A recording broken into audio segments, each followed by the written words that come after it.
காந்தா படத்துக்கு தடை கோரிய வழக்கில் நோட்டீஸ் அனுப்பப்பட்டுள்ளது. தியாகராஜ பாகவதரின் மகள் வழி பேரன் தாக்கல் செய்த வழக்கு நவம்பர் 18ஆம் தேதிக்கு தள்ளி வைக்கப்பட்டுள்ளது. காந்தா படத்தை எடுக்கும் முன் தியாகராஜ பாகவதரின் சட்டப்பூர்வ வாரிசுகளின் அனுமதி பெற்றிருக்க வேண்டும் என்றும் மனுவில் தெரிவிக்கப்பட்டுள்ளது. அடிப்படை ஆதாரம் இல்லாத அவதூறாக தயாரிக்கப்பட்ட காந்தா படத்தை வெளியிட தடை விதிக்க வேண்டும் என்றும் மனுவில் குறிப்பிடப்பட்டுள்ளது. தமிழ் திரையுலகின் முதல் சூப்பர் ஸ்டார் என அழைக்கப்படும் தியாகராஜ பாகவதரின் வாழ்க்கை வரலாறு காந்தா படமாக உருவாக்கப்பட்டுள்ளது.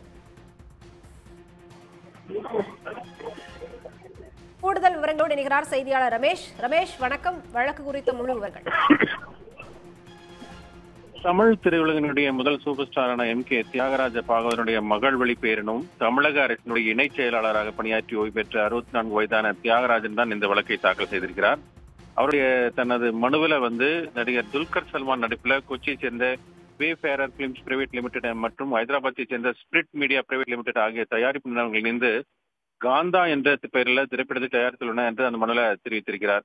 இந்த படம் தனது தாத்தா எம்.கே. தியாகராஜ பாகவதன் வாழ்க்கையை அடிப்படையாக கொண்டு எடுக்கப்பட்டுள்ளது என்றும் படத்தினுடைய டீசர் ஏற்கனவே வெளியிடப்பட்ட நிலையில நவம்பர் 14ஆம் தேதி படத்தை வெளியிட திட்டமிடப்படுவதாக அந்த மனுவில் குறிப்பிட்டிருக்கிறார்.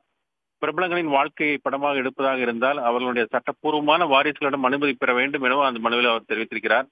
படத்துல கதாபாத்திரங்கள் பெயர்களை மாற்றி இருந்தாலும் கூட அதனை மக்கள் நினைவு கூற முடியும் என்றும் பாகவதர் ஒரு ஒழுக்கமின்றி வாழ்ந்ததாகவும் கண்பாறை இழந்ததாகவும் கடைசி காலத்துல வறுமையில் சிக்கி கடனாளியாக இருந்தாலும் படத்தில் காட்சிகள் அமைக்கப்பட்டுள்ளதாக அந்த மனுவில் அவர் குற்றம் சாட்டியிருக்கிறார்.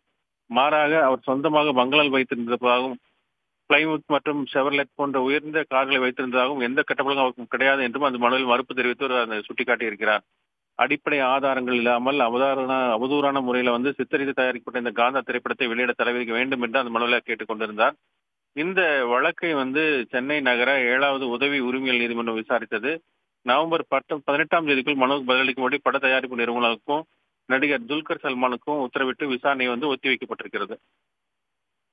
விவரங்களுக்கு நன்றி ரமேஷ்குமார். உடனுக்குடன் செய்திகளை தெரிந்து கொள்ள சன் நியூஸ் பெல் ஐகானை கிளிக் பண்ணுங்க.